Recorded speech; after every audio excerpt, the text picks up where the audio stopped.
நம சிவாய, நம சிவாய, நம சிவாய. எல்லாருடைய மனதிலும் இன்னொரு கேள்வி வருகிறது. ஐயா, என்னுடைய ஆயுளை சொல்ல முடியுமா? ஒருத்தருடைய ஆயுள் எவ்வளவு இருக்கும் என்பது போன்ற கேள்விகள் ஏற்படுகிறது. எல்லாமே ஒரு மேத்தமெட்டிக்ஸ். ஜோதிடத்துல சொல்லப்பட்டது அத்தனையும் மேத்தமெட்டிக்ஸ், கணக்கு போட்டுதான் சொல்லுவாங்க ஜோதிடர்கள். ஆனால் யாருக்கும் உன்னுடைய மரணத்தை சொல்ல உரிமை இல்லை. ஏனென்றால் இறைவன் படைத்தான், இறைவன் தான் எடுத்துக்கொண்டு போகிறான். நீ பிறக்கும் போதும் ஆடை இல்லாமல் பிறந்தாய், நீ போகும்போதும் ஆடை இல்லாமல் செல்வாய். நீ பிறந்த போதும் உன்னை வேறொருவர் தான் குளிப்பாட்டினார், வேறொருவரால் தான் உனக்கு உணவு வழங்கப்பட்டது. நீ இறந்த பின்னும் யாரோ ஒருவர் தான் உன்னை குளிப்பாட்டுவார். ஆக பிறந்தது முதல் நாம் அடுத்தவரை சார்ந்துதான் வாழ்ந்து கொண்டிருக்கிறோம். இதுதான் யதார்த்தமான வாழ்க்கை. உண்மையும் அதுதான். அதே போல உன்னுடைய மரணத்தை நிர்ணயம் செய்தவனும் அவனே. யார் உன்னை இந்த பூமிக்கு அனுப்பினானோ அவன்தான் உன்னை எப்பொழுது மீண்டும் வர வைத்துக் கொள்ள வேண்டும் என்பது தெரியும். அனாவசியமாக ஒருத்தருக்கு இந்த மரணத்தை பற்றிய செய்தியை சொன்னால் உங்களுடைய வாழ்க்கை நரகமாகும். ஆக இதை விடுத்து, மரணத்தை பற்றிய சிந்தனையை விடுத்து, உங்கள் வாழ்க்கையை பற்றி நான் ஆனந்தமாகவும் எந்த விதமான கஷ்டங்கள் இல்லாமல் எப்படி வாழ்வது என்பதை பற்றி கேளுங்கள். அதுதான் உங்களுக்கும் பயனுள்ளதாக இருக்கும். அதனாலே இந்த மரணத்தை பற்றி, ஆயுளை பற்றி கேட்க வேண்டாம். ஒருவேளை நீங்களே படித்திருந்தால் நீங்களே பார்த்து கொள்ளலாம். ஆனால் உங்களாலும் உங்கள் மரணத்தை பார்ப்பதற்கு தைரியம் வராது. ஜோதிடம் தெரிந்தாலும் பார்ப்பதற்கு தைரியம் வராது. ஆக தேவையற்ற ஒரு விஷயத்திலே நாம் தலையிட வேண்டாம். இன்னொன்று, மனைவி. மனைவி எப்படிப்பட்ட மனைவி வருவா அப்படின்ற கேள்வி வருது. எப்படிப்பட்ட பெண் அமைந்தாலும், மனைவி என்ற சொல்லுக்கு பதில ஒரு பெண் அமைந்தால் அந்த பெண்ணோடு அவள் குணத்திற்கு ஏத்த மாதிரி நீங்கள் வாழணும். அதே மாதிரி உங்களை அனுசரித்து அந்த பெண் வாழணும். இப்படி வாழ்க்கை வாழும்போதுதான் அந்த பெண்ணுக்கும் உங்களுக்குமான அந்த தொடர்பு ஆனந்தமாகவும் நிரந்தரமாகவும் இருக்கும். அதனாலே இருவரும் முதலில் ஒருவரை ஒருவர் புரிந்து கொண்டு வாழ்ந்தால் மனைவியால் சுகம் ஏற்படும். அடுத்து குழந்தைகள். இப்ப குழந்தைகள் வந்தால் சுகம். இப்படி முதல்ல நம்ம குழந்தையிலிருந்து என்ன பண்றோம்? குழந்தைய படிக்க வைக்கணும், இந்த மாதிரி படிக்க வைக்கணும்னு சொல்லி நாம ஆசைப்படுறோம். குழந்தை படிச்சுட்டான், காலேஜ் போயிட்டான். இப்ப அடுத்தது ஒரு கவலை வரும், அவனுக்கு வேலை கிடைக்கணுமே, வேலை கிடைச்சிருச்சு. அடுத்து அவனுக்கு திருமணம் பண்ணணுமே, திருமணமும் பண்ணியாச்சு. அடுத்து உங்களுடைய ஆசை பேரம்பேத்திகளை பார்க்கணும், பேரம்பேத்திகளும் வந்தாச்சு. அடுத்து என்ன பண்ணணும்? போதும், நாம எல்லாத்தையும் பார்த்துட்டோம், நாம இனிமேல் சந்தோஷமா ஆனந்தமா இறைவனை நோக்கி செல்வோம் அப்படின்னு யாராவது போறோமா அப்படின்றால் இல்லை. பேரனுக்கு கல்யாணம் பண்ணணும், பேத்திக்கும் கல்யாணம் பார்த்துட்டு போகணும். எவ்வளவு அபத்தமான ஆசை இது! இந்த ஆசைக்கு எல்லை இல்லை. ஆசைப்படுங்கள், தவறில்லை. ஆனால் அந்த ஆசையே வியாதியாக மாறி போகக்கூடாது.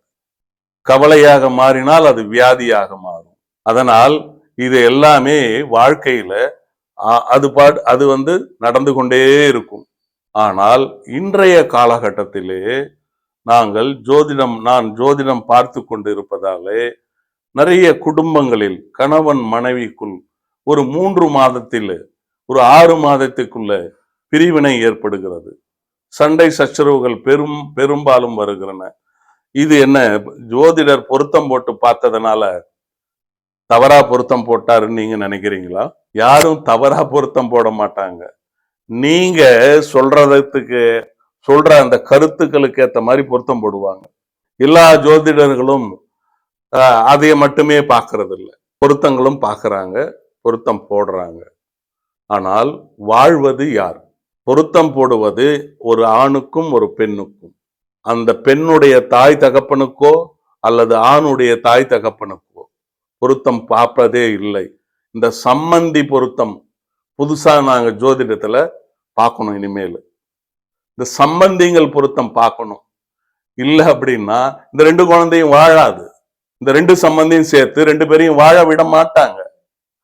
இதுதான் இன்னைக்கு யதார்த்தமா நடக்கிற ஒரு விஷயம்.